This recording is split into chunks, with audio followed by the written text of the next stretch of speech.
giờ chiều tới 7 giờ tối. Đấy. Mai quăng làm gì cục.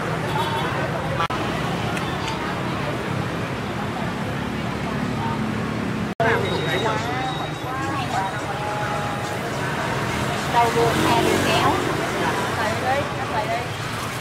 Cái này chị bán từ mấy giờ đến mấy giờ chị gái? 3 giờ đến 2 giờ đêm. À, về thì bán tới đêm luôn hả chị? Cái này là cái kênh gì vậy?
quay,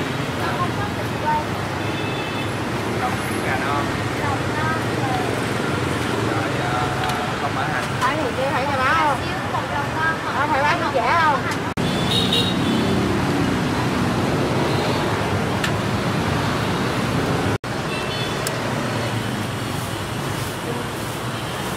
Này là lòng tiếng hả? Này là chỉnh tiếng nữa không anh? Không. Có phóng viên xuống thì bụng nó phải làm thôi.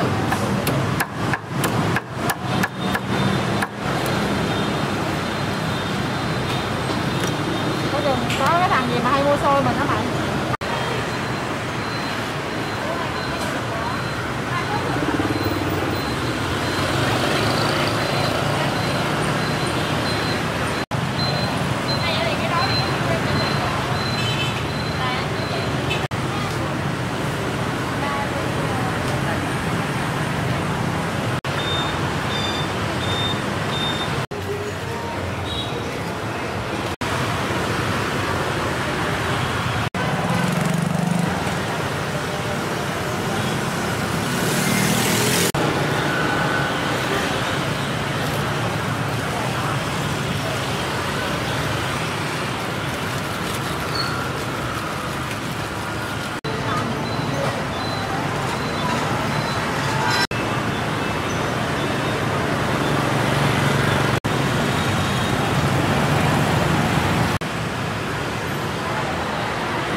Đứng đây anh quay khỏi gần nước ngoài nó mua xôi đầy á.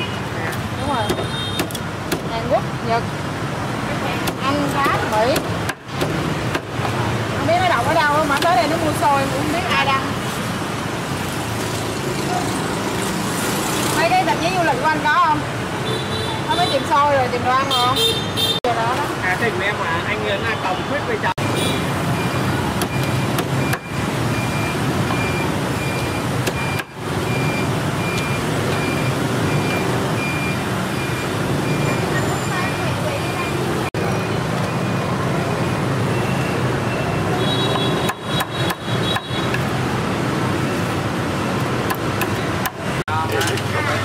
Để còn hỏi lại coi cái mình quay này là giúp con là không có được quay chứ không có thanh đâu, con chỉ có việc quay chút xíu kìa là định